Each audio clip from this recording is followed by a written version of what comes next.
Ace TV.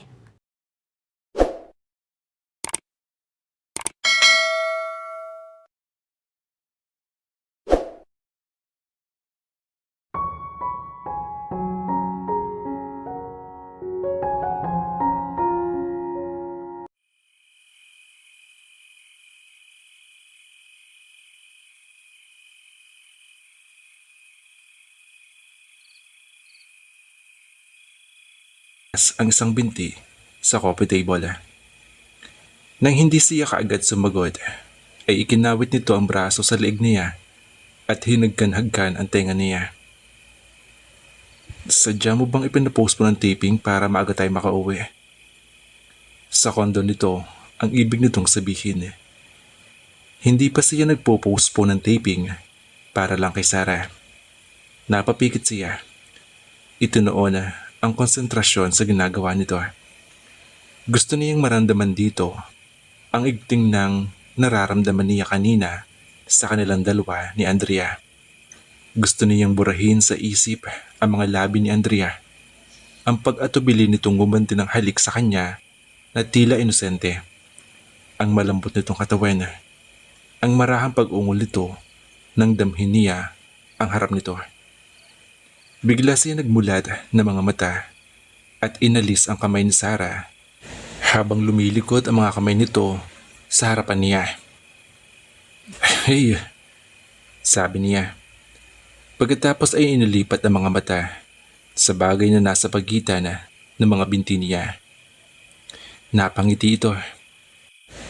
Nabuhayan siya na kahit anong higpit ng matigas na maong ay hindi kaya pigilan. "Honey," lambing nito at hinipan ang tenga niya. "Anong problema?" tanong nito. "Baka mapasukan tayo, Sarah." Muling kumunot ang noo nito. "Ano ka ba, Dominic? Private owned dressing room to. Alam mo yan."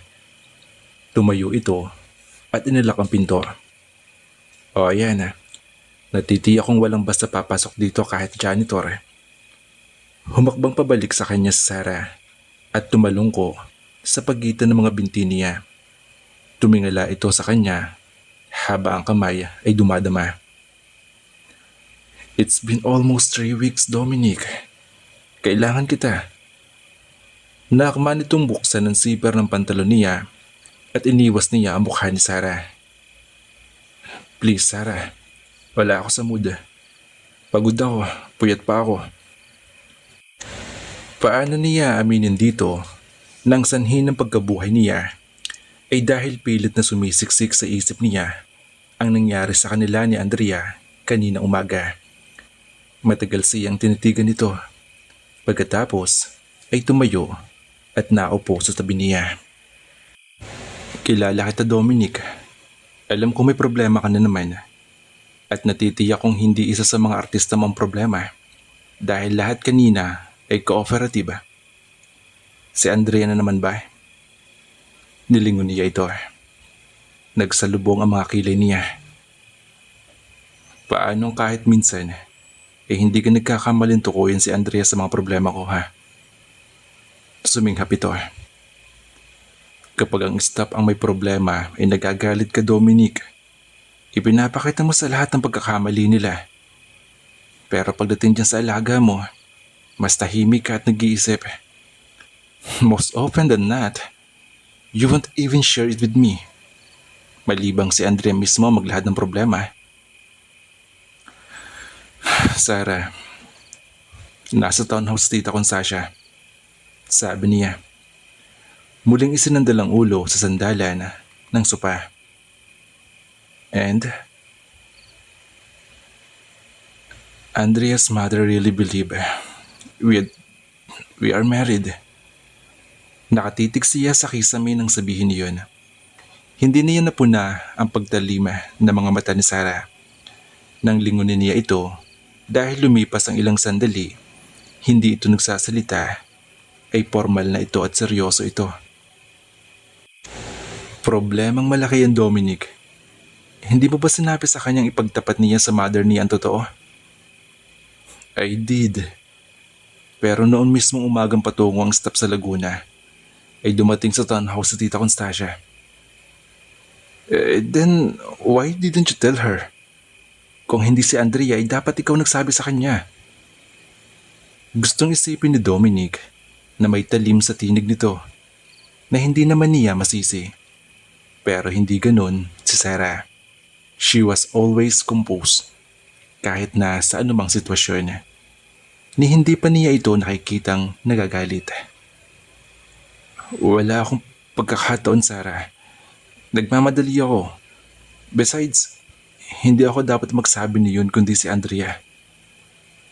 Ano kayang sasabihin nito kung malamang handa nang ipagtapat ni Andrea sa ina ang lahat, subalit naganapan niya at hindi tunuwid? Kung ganun, ipilitin mo si Andrea na ipagtapat sa nanay niya ang totoo. Hindi na tama ang lahat ng ito. At hanggang saan naman niya patatagalin ang kasinungalingang sinimulan niya, ha? Papaano tayo? Iyon mismo ang problema ko, Sarah. Hinawakan niya ang kamay nito at pinisila. Rectify the problem, Dominic. Sa pinakamadaling panahon. I don't believe in long engagement. At hindi na tayo bumabata. Pinilit niyang ngumiti. Alam mo ba na nasa isip ko mag-propose nung araw na iyon kung hindi lang dumating si Andrea. Kumislap ang mga mata nito. Pagkatapos ay ngumuso. Isinandal ang ulo sa balikat niya. Kung ganun, mag-propose ka na agad. Naghihintay naman ako eh. Isang malalim na buntong hininga ang pinakawalan niya. Pagkatapos ay napatingin sa kisame.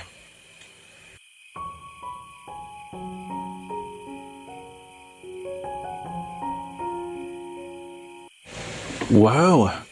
This is a surprise, iha! Nasisiyaha ang komento ni Constancia. Nandatnan si Andrea isang umaga sa ibaba na nagbe-bake. Hindi mo nabanggit sa akin na nag-aral ka mag-bake. Nginitian nito si Dominic na hinila ang silya sa kabisera ng mesa at naupo. Nagmamadali itong nilapitan ni Andrea at sinalinan ng kape ang mug nito. It's ready mix naman yan, Mami. Madali namang sundin ang instruction sa label. Well, bilisan mo at nang mahusagan. Ani ni Dominic na nakangiti ito. Alam ni Andrea na pinagmamadali siya nito.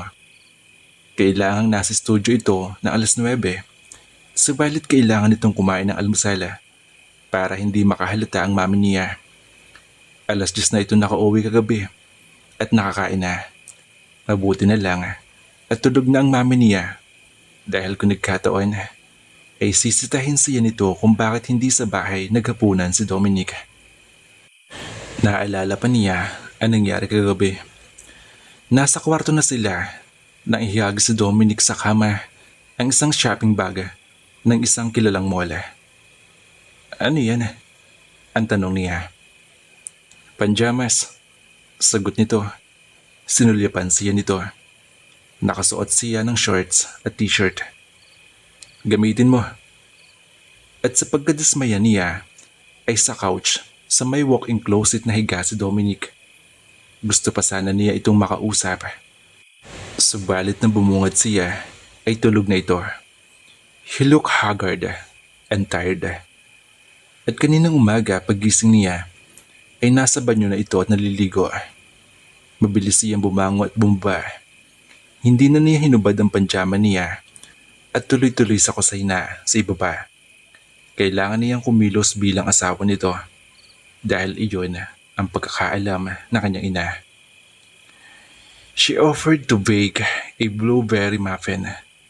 Kinuha niya mula sa cupboard ang karton na natatandaan niyang basta na lang niya inilagay sa grocery cart na nagmamadali siyang dumaan sa grocery matapos siyang tawagan ni Dominic na dumating ang mami niya mula sa San Ignacio.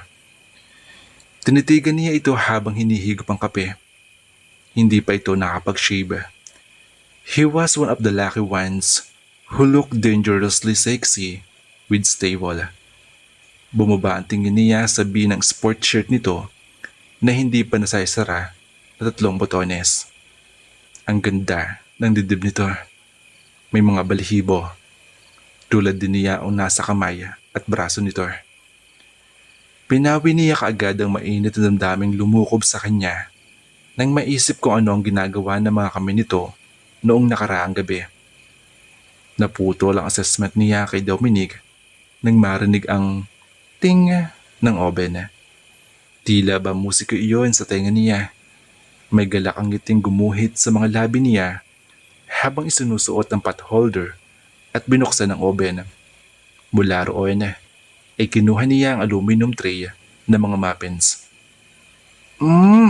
Perfect! Tuwang-tuwang usal niya. Alam niya ang paborito ni Dominic, ang blueberry muffin. Iyon marahil ang dahilan kung bakit unconsciously ay inabot niya iyon sa istante ng supermarket. Malalanghap sa era ang bango ng bagong lutong muffins. Aba, ipinagmamalaki ta iha. Malapad ang ngiting sabi ni Constasia at inabot mula sa kanya ang tray. Nagsuot pa siya ng pot holder pero dumampot siya ng muffin at inilagay iyon sa pinggan ni Dominic. Full-blown pa rin ang ngiti niyang nang maupo siya sa tabi nito habang inaalis sa mga kamay ang pot holder.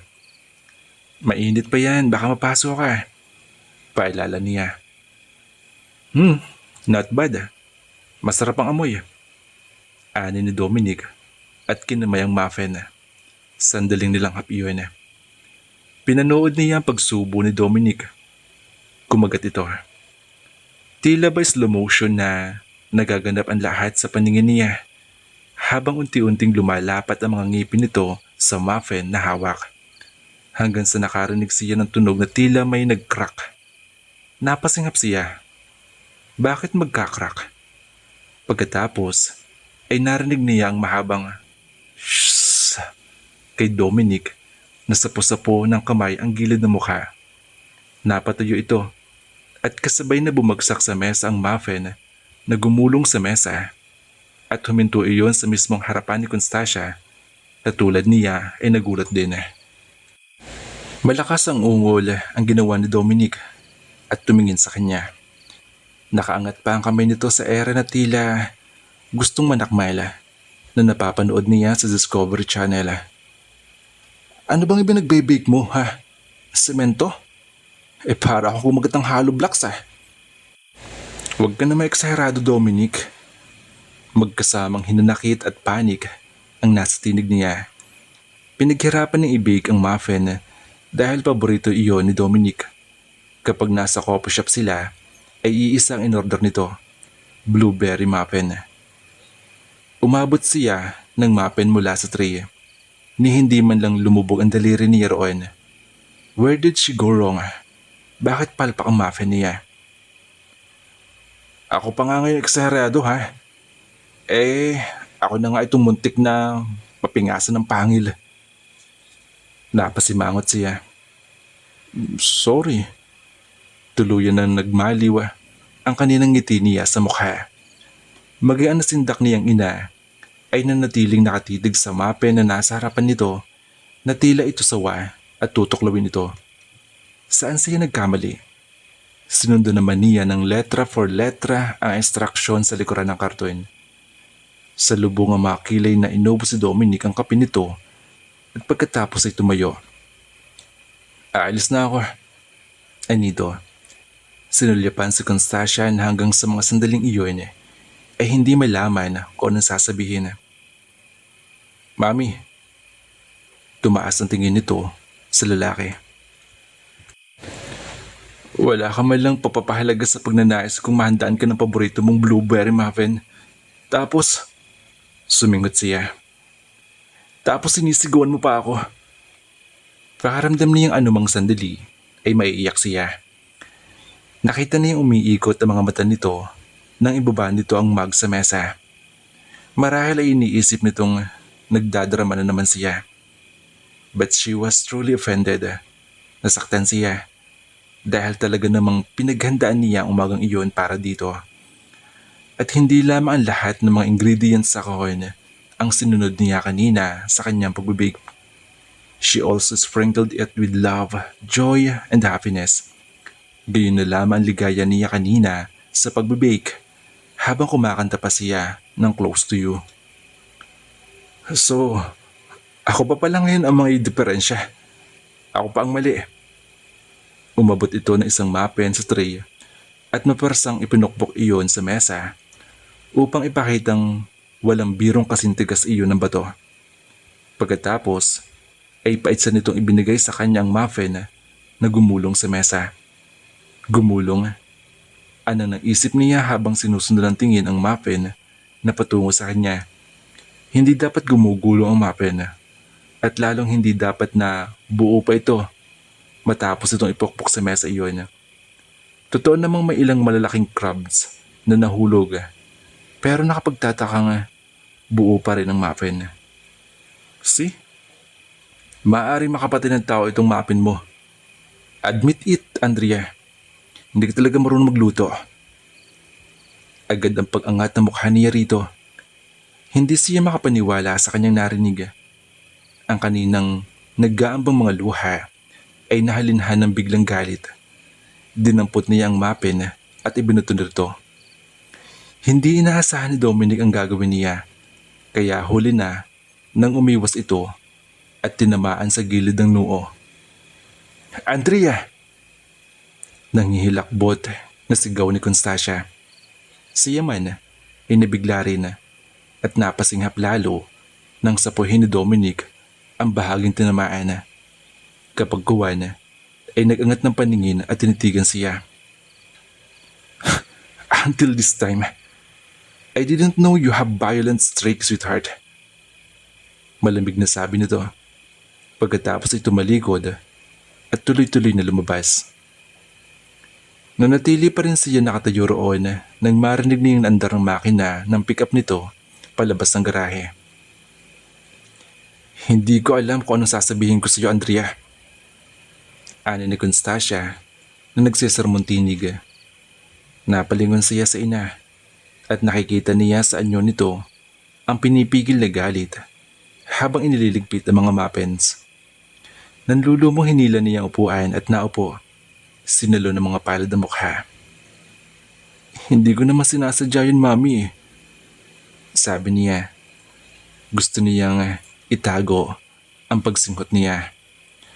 Paano niya sasabihin sa mami niya na hindi siya nagagalit na napintasan ni Dominic ang luto niya?